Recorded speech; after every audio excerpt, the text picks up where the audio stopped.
Ochsner is beginning their COVID-19 vaccine trial for kids as young as 5 years old. Our Autumn Siddiqui is live with us in studio. Now, Autumn, you had a chance to speak to some of these Ochsner doctors. What's the latest on this trial? Kellyanne and Tavares, this vaccine trial will focus on children ages from 5 to 11. I spoke with one aunt who has an 8-year-old niece. She says she's waiting for the day to vaccinate her. On Monday, Ochsner poked their first child for the Pfizer COVID vaccine trial. It went quite well. The child was excited to participate. Dr. Julia Garcia is the head of infectious disease clinical research at Ochsner.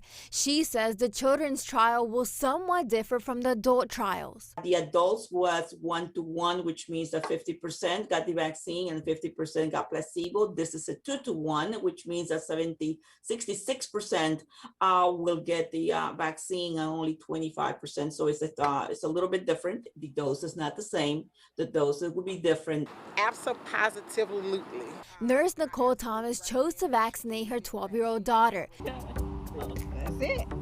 That was nothing. Her kids were one of the first children in the Baton Rouge area to get the shot. She says if Pfizer trial shows safe and effective, she too will vaccinate her younger niece. Overall, we want them to get back to as much normalcy as possible. We've talked so much about the different impact that COVID has had mentally on adults. We can't forget what that's doing to our children. Just like adults, child participants will receive 2 doses of the vaccine 3 weeks apart.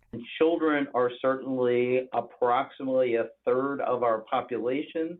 You could even make an argument that they circulate more in the community, often more than adults. So it's very important that children be part of the overall push to get herd immunity. The clinical trial will go on for the next 18 months. Ochsner also anticipated to start research for COVID vaccine as children as young as 6 months old. And enrollment for the COVID research is still open. We have information up on our Be Our Proud app if you're interested in participating. Back to you guys. Thanks, Autumn.